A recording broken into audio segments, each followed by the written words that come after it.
नमस्कार साथियों, daily current affair show में आप सभी का स्वागत है। आज तारीख है 9 जुलाई 2025। आज का करंट अफेयर हम शुरू करते हैं।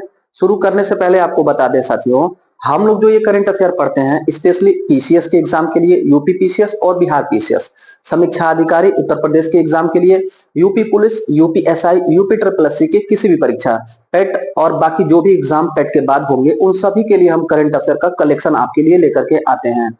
जल्दी से शुरू कर देते हैं साथियों। पहला प्रश्न पूछा गया है, होलियन लव की रिपोर्ट के अनुसार आईपीएल की सबसे मूल्यवान फ्रेंचाइजी कौन सी बन गई? आईपीएल, इंडियन प्रीमियर लीग 18वां सीजन हुआ अभी हाल ही में, उसमें रॉयल चैलेंजर्स बेंगलुरु यानी आरसीबी ने जीत दर्ज की। रॉयल चैलेंजर्स बेंगलुरु ने अभी आईपीएल का 18वां सत्र जो आयोजन हुआ उसको जीत लिया। इसको जीतने के साथ ही 269 मिलियन डॉलर इसकी वैल्यू हो गई। साथ ही साथ इसने चेन्नई सुपर किंग को पीछे छोड़ दिया। तो वर्तमान में आईपीएल के सबसे मूल्यवान फ्रेंचाइजी बन गई आरसीबी। किसको पीछे छोड़ करके? चेन्नई सुपर किंग को। इसकी वैल्यू कितनी हो गई? 269 मिलियन डॉलर की वैल्यू हो गई।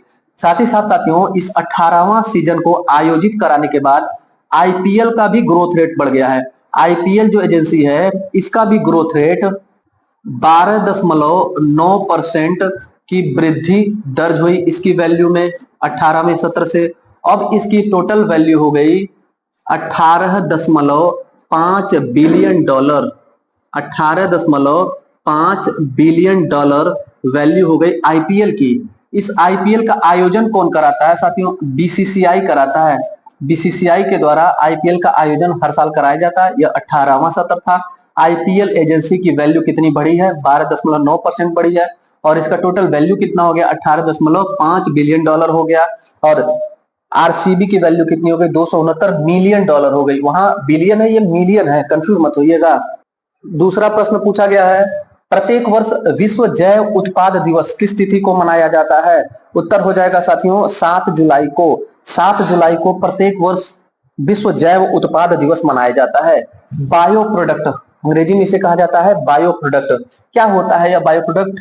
साथियों, बायो प्रोडक्ट होता है दो प्रकार का। एक होता है परंपरागत परंपरागत और एक होता है नवोन्मेषी यानी नया। परंपरागत और नवोन्मेषी दो प्रकार के बायो प्रोडक्ट होते हैं। इन्हीं के प्रति जागरूकता के लिए यह दिवस मनाया जाता है। वैसे अगर बात करें इस दिवस की तो 2021 में इस दिवस की शुरुआत की गई थी। अगर पूछे कि जैव उत्पाद में, परंपरागत जैव उत्पाद में क्या क्या आता है, तो कागज याद रखिएगा, कागज और लकड़ी, कागज, लकड़ी और भवन सामग्री। घर बनाने में जो सामग्री प्रयोग होती है इसको हम लोग कहते हैं परंपरागत यानी ट्रेडिशनल बायो प्रोडक्ट, परंपरागत जैव उत्पाद। नवोन्मेषी जैव उत्पाद में क्या आता है? नवोन्मेषी जैव उत्पाद में साथियों जैव ईंधन आता है। जैव ईंधन, जैव प्लास्टिक, जैव ईंधन और जैव प्लास्टिक आता है नवोन्मेषी जैव उत्पाद में। याद रहेगा, जैव उत्पाद दो प्रकार का होता है, परंपरागत और नवोन्मेषी। परंपरागत में कागज होता है, लकड़ी होता है, भवन सामग्री होता है, और नवोन्मेषी में जैव ईंधन और जैव प्लास्टिक। विश्व जैव उत्पाद दिवस कब मनाया जाता है? तो हर साल 7 जुलाई को मनाया जाता है। इसकी शुरुआत कब हुई? 2021 में। तीसरा प्रश्न है, हाल ही में भारतीय पेमेंट इंटरफेस यूपीआई को अपनाने वाला 8वां देश कौन बना? यूपीआई, यूनिफाइड पेमेंट इंटरफेस को अपनाने वाला 8वां देश बन गया साथियों त्रिनिदाद और टोबैको। महत्वपूर्ण है यह प्रश्न, थोड़ा ध्यान से देखिएगा। अभी हाल ही में मोदी जी इस देश की यात्रा पर हैं, त्रिनिदाद और टोबैको देश की। वहां की सरकार ने हमारे भारत का पेमेंट इंटरफेस यूपीआई को एक्सेप्ट कर लिया। तो चलिए थोड़ा सा त्रिनिदाद टोबैको के बारे में स्टैटिक जीके देखते हैं। इसकी राजधानी है port of Spain. Port of Spain, port of Spain इसकी राजधानी है। इसकी मुद्रा है त्रिनिदाद और टोबैको डॉलर। त्रिनिदाद और टोबैको डॉलर यहाँ की मुद्रा है। यहाँ के प्रधानमंत्री हैं कमला प्रसाद विशेषर। कमला प्रसाद विशेषर, कमला प्रसाद विशेषर। और यह साथियों कैरिबियन देश है, कैरिबियन वेस्ट इंडीज देश है, कैरिबियन वेस्ट इंडीज देश है, कैरिबियन सी में पड़ता है साथियों। अच्छा, यूपीआई के बारे में देख लीजिएगा। यूपीआई के बारे में इस यूपीआई को शुरू किया गया था 2016 में। किसके द्वारा? एनपीसीआई। एनपीसीआई ने यूपीआई को बनाया। यूपीआई का फुल फॉर्म है unified payment interface. Unified payment interface. Unified payment interface इसका फुल फॉर्म है। और ये शुरू कब हुआ? 2016 में। इसको शुरू किसने किया? एनपीसीआई ने शुरू किया। एनपीसीआई का फुल फॉर्म क्या है? National national payment national payment corporation corporation of India. National payment corporation of India NPCI का फुल फॉर्म है। इस एनपीसीआई का गठन कब हुआ? 2008 में एनपीसीआई का गठन हुआ। किसने गठन किया? तो RBI plus Indian banking association, भारतीय बैंकिंग संगठन, इन दोनों ने मिलकर के 2008 में एनपीसीआई बनाया। अच्छा, किस अधिनियम के तहत इसकी स्थापना हुई? याद रखिएगा, कंपनी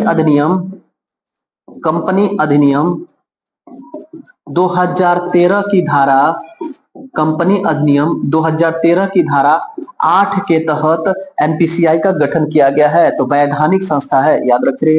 चौथा प्रश्न पूछा गया है, पूर्व फुटबॉल गोलकीपर पीटर रुफाई का 61 वर्ष की आयु में निधन हो गया। इनका संबंध किस देश से है? साथियों, नाइजीरिया देश के राष्ट्रीय टीम के फुटबॉल खिलाड़ी थे पीटर रुफाई, और खासकर यह गोलकीपर थे पीटर रुफाई। 61 वर्ष की आयु में निधन हो गया। तो इनका संबंध नाइजीरिया देश से इनका संबंध है। नाइजीरिया के बारे में अगर बात किया जाए तो इसकी राजधानी साथियों अबूजा। नाइजीरिया की राजधानी है अबूजा। और नाइजीरिया अफ्रीका महाद्वीप का सर्वाधिक जनसंख्या वाला देश है। सर्वाधिक जनसंख्या वाला देश अफ्रीका महाद्वीप का कौन सा है? तो हो जाएगा नाइजीरिया। और क्षेत्रफल में सबसे बड़ा अफ्रीका का देश कौन सा हो जाएगा? तो अल्जीरिया हो जाएगा। क्षेत्रफल की दृष्टि से अफ्रीका का सबसे बड़ा देश अल्जीरिया, जिसकी राजधानी अल्जियर्स, और जनसंख्या की दृष्टि से सबसे बड़ा नाइजीरिया हो जाएगा। नाइजीरिया की मुद्रा पूछ दे, याद रखिएगा, नाइजीरिया की मुद्रा नायरा है। नाइजीरिया की मुद्रा नायरा है। पांचवा करंट अफेयर पूछा गया है, पुस्तक कन्फेशन ऑफ शेक्सपियर, कन्फेशन है साथियों, कन्फेशन ऑफ शेक्सपियर एडिक्ट का अनावरण किया गया। इस पुस्तक के लेखक हैं तो रिटायर्ड आईपीएस अधिकारी वी.एस. रवि। इनकी पुस्तक है शेक्सपियर के ऊपर इन्होंने लिखा है कन्फेशन ऑफ शेक्सपियर एडिक्ट। यह एक पुस्तक है, लेखक है सेवानिवृत्त आईपीएस वी.एस. रवि। ये तस्वीर है सामने, अनावरण हो रहा है पुस्तक का। हाल ही में केरल का पहला स्किन त्वचा बैंक उसकी राजधानी तिरुवनंतपुरम में खोला गया। भारत का पहला स्किन बैंक कहां खुला? उत्तर हो जाएगा मुंबई में। भारत का पहला स्किन बैंक खुला मुंबई में। देखिएगा, पूछ दे कि केरल राज्य में अभी हाल ही में पहला स्किन बैंक खुला है तिरुवनंतपुरम में। भारत का, तो भारत का पहला मुंबई में खुला था। अच्छा, अगर पूछेगा कि उत्तर भारत का पहला, तो दिल्ली हो जाएगा। उत्तर भारत का पहला स्किन बैंक कहां खुला? तो दिल्ली में सफदरजंग अस्पताल है।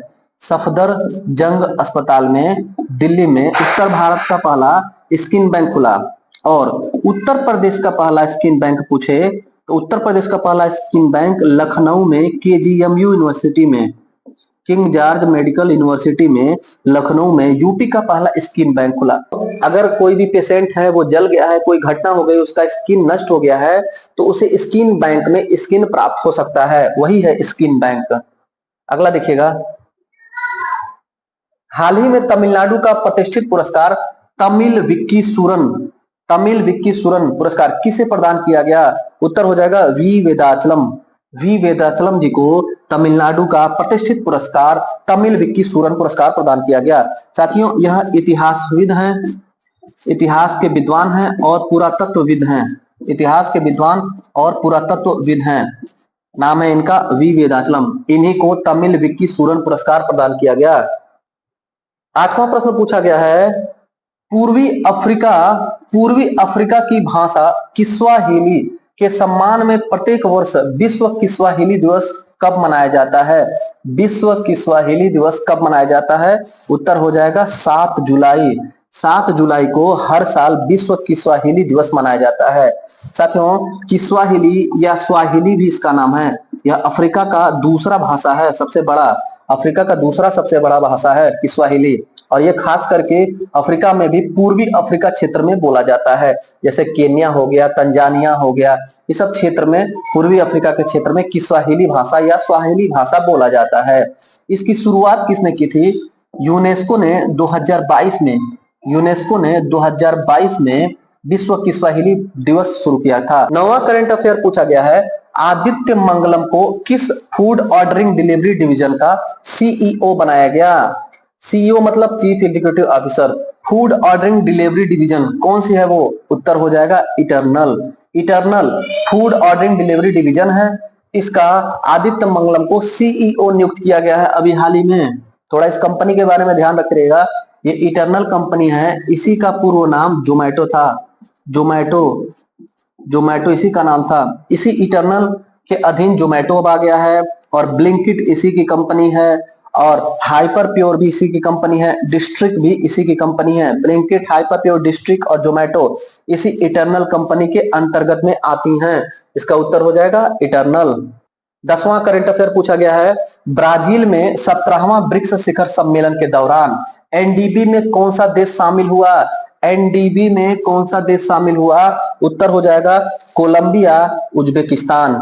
उत्तर हो जाएगा कोलंबिया और उज्बेकिस्तान। ये दो देश हैं जो ब्रिक्स का बैंक है, ब्रिक्स विकास बैंक या न्यू डेवलपमेंट बैंक, उसमें शामिल हो गए। इसके शामिल होने के साथ साथियों अब 11 सदस्य हो गए। एनडीबी में कितने सदस्य हो गए? 11 सदस्य हो गए। एनडीबी के बारे में देख लीजिएगा। एनडीबी का गठन 2014 में हुआ। एनडीबी का गठन 2014 में ब्रिक्स देशों के द्वारा किया गया। ब्रिक्स के जो 5 देश थे उन्होंने मिलकर के 2014 में अपने लिए एक बैंक का गठन किया, जिसकी आरंभिक पूंजी 100 अरब डॉलर थी। 100 अरब डॉलर इसकी आरंभिक पूंजी थी। इसी पूंजी से 2014 में एक बैंक स्थापित हुआ, जिसका नाम ब्रिक्स विकास बैंक था। ब्रिक्स विकास बैंक। ब्रिक्स विकास बैंक का दूसरा नाम है एनडीबी। एनडीबी मतलब new development bank. New development bank. इसी न्यू डेवलपमेंट बैंक या ब्रिक्स विकास बैंक के प्रमुख कौन है पूछ दे तो डिल्मा रोसेफ हैं। डिल्मा रोसेफ। डिल्मा रोसेफ किस देश के? तो डिल्मा रोसेफ ब्राजील देश से ही हैं। ब्राजील के डिल्मा रोसेफ ब्रिक्स विकास बैंक या न्यू डेवलपमेंट बैंक के वर्तमान में प्रमुख हैं। कब स्थापना हुई एनडीबी या ब्रिक्स विकास बैंक की? 2014 में। कितने सदस्य वर्तमान में हो गए? 11। इन दो को लेकर के 11 हो गए। कौन कौन से 11 गुरुजी? कैसे याद होगा? देखिएगा, ब्रिक्स तो आपको याद होगा कि इसमें 5 सदस्य देश हैं, ब्राजील, रूस, इंडिया, चाइना, साउथ अफ्रीका, ये 5 देश हो गए। और 2 ये नए हो गए, कोलंबिया और उज्बेकिस्तान। 5 2 7, बचे कितने? 4। 4 आपको याद करना है। मिस्र याद कर लीजिए, मिस्र, यूएई याद हो जाए, बांग्लादेश, बांग्लादेश और अल्जीरिया। अल्जीरिया। ब्रिक्स 5 हो गए, और उसके अलावा मिस्र, यूएई, बांग्लादेश और अल्जीरिया, ये 4 9 थे, और 2 अभी हाल ही में कोलंबिया और उज्बेकिस्तान जुड़ गए, नए सदस्य बन गए। इस प्रकार एनडीबी में कितने सदस्य हो गए? इस बैंक में सदस्य हो गए 11। और ब्रिक्स में कितने सदस्य हो गए? इसका उत्तर आप देंगे, क्योंकि कल आपको हम ब्रिक्स के बारे में डिटेल बताए हैं। ब्रिक्स में वर्तमान में कितने देश हैं? सभी देशों का नाम बताइए कमेंट में। आगे बढ़ते हैं। 11वां और अंतिम करंट अफेयर है साथियों आज का, संयुक्त राष्ट्र महासभा द्वारा विश्व ग्रामीण विकास दिवस किस तिथि को मनाया जाता है? उत्तर हो जाएगा 6 जुलाई। 6 जुलाई को संयुक्त राष्ट्र महासभा के आह्वान पर विश्व ग्रामीण विकास दिवस मनाया जाता है। हर साल 6 जुलाई को मनाया जाता है। अच्छा, संयुक्त राष्ट्र महासभा क्या है? तो यूनाइटेड नेशन ऑर्गेनाइजेशन है। इसी के 6 अंगों में से महत्वपूर्ण अंग है महासभा, जिसे जनरल असेंबली भी कहा जाता है। इसके अध्यक्ष हर साल नियुक्त होते हैं। तो वर्तमान में यूएनजीए का 80वां सत्र का अध्यक्ष पूछ देगा। 80वां सत्र का अध्यक्ष कौन है? एना लेना बारबेक। एना लेना बारबेक। एना लेना बारबेक संयुक्त राष्ट्र संघ के महासभा के 80वें सत्र के अध्यक्ष हैं। 80वें सत्र के अध्यक्ष हैं। ये कौन है, कहां के हैं? तो साथियों ये जर्मनी के पूर्व विदेश मंत्री हैं। जर्मनी के पूर्व विदेश मंत्री एनालेना बार्बेक, जर्मनी के पूर्व विदेश मंत्री, संयुक्त राष्ट्र के महासभा के 80वें सत्र के अध्यक्ष हैं। अच्छा, संयुक्त राष्ट्र संघ के बारे में बात किया जाए तो इसकी स्थापना साथियों 24 अक्टूबर 1945 ईस्वी को हुई थी। इसका मुख्यालय कहां पर? न्यूयॉर्क में है, मैनहट्टन द्वीप पर है। इस मुख्यालय के लिए, इस बिल्डिंग के लिए किसने भूमि दान दिया था? रॉकफेलर महोदय ने भूमि दान किया था, रॉकफेलर ने। कैसा लगा आज का करंट अफेयर का क्लास? अपना फीडबैक अवश्य दें। वीडियो अगर अच्छा लगा हो तो लाइक कर दें, और जो नए साथी चैनल को सब्सक्राइब नहीं किए हैं चैनल को सब्सक्राइब कर लीजिए। अब मिलते हैं अगले क्लास में, तब तक के लिए बहुत बहुत धन्यवाद।